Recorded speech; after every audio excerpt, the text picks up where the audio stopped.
অসমৰ BTC chief আগ্ৰামা Mohilary দাদা ইতিমধ্যে আমাৰ মাজত আহি উপস্থিত হৈছেহি। চাউলখোৱা পঞ্চায়তৰ অৰূপ কুমাৰ দে, আমাৰ বিধায়ক অৰূপ কুমাৰ দে, আগ্ৰামা মহিলাৰী দাদাক চবেই চিনিয়ে পায়। তো তেখেতসকল আজি আমাৰ শিৱসাগৰ সমষ্টিলৈ আহিছে আৰু তাৰপিছত তেখেতসকল লাজৰা সমষ্টিলৈ যাব। অসমৰ মানুহৰ এই বিপদৰ সময়ত BTCৰ পৰা আহি লগত হাজাৰ হাজাৰ সামগ্ৰী লৈ আহি বিচনা চাদৰ, আঁঠুৱা, ফেনাইল, ব্লিচিং পাউডাৰ এই আটাইবিলাক সামগ্ৰী লৈ আহি মানুহক এনেকৈ দুখৰ সময়ত মাত দিবলৈ অহাটো আমাৰ কাৰণে অত্যন্ত গৌৰৱৰ কথা।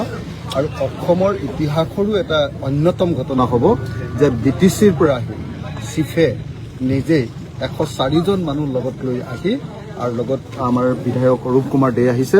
আটাইবিলাকে আহি আমাৰ ইয়াতে বান সাহায্য কৰিবলৈ আহিছে। তেখেতসকলে এতিয়া নাৱৰ জৰিয়তে আমাৰ চাউলখোৱা পঞ্চায়তৰ মলিয়াভেটা নামৰ SC যিখন গাঁও আছে, আমাৰ অনুসূচিত জাতিৰ যিখন গাঁও আছে, যিখন গাঁও এতিয়ালৈকে পুৰা পানীত ডুবি আছে, সেই গাঁৱৰ ৰাইজক খবৰ ল'বলৈ আহিছে।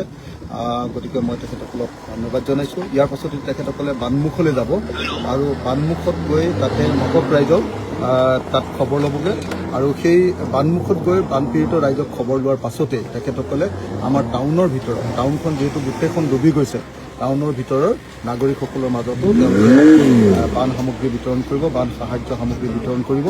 গতিকে মই আশা কৰোঁ যে এই কথাটো অত্যন্ত গুৰুত্বপূৰ্ণ কথাৰূপে অসমৰ ইতিহাসত চিহ্নিত হৈ ৰ'ব যে উজনি অসমৰ বিপদৰ সময়ত, শিৱসাগৰৰ মানুহৰ বিপদৰ সময়ত, চৰাইদেউৰ মানুহৰ বিপদৰ সময়ত আৰু যোৰহাটৰ মানুহৰ বিপদৰ সময়ত সুদূৰ BTCৰ পৰা আহি, কোকৰাঝাৰৰ পৰা আহি নিজে খাদ্য সামগ্ৰী লগত লৈ আহি, বিভিন্ন যাৱতীয় বস্তু বাহানিৰ লগত লৈ আহি এনেকৈ আমাক সহায় কৰিবলৈ তেখেত নিজে আহি সশৰীৰে উপস্থিত হৈছে।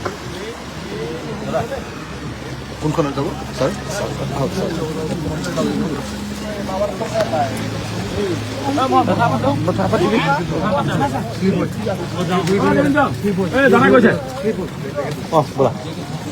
কথা পাতো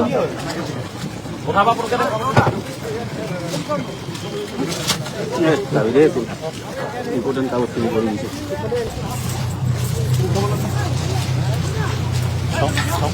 আমাৰ ইয়াতে সেই মেইন দুজন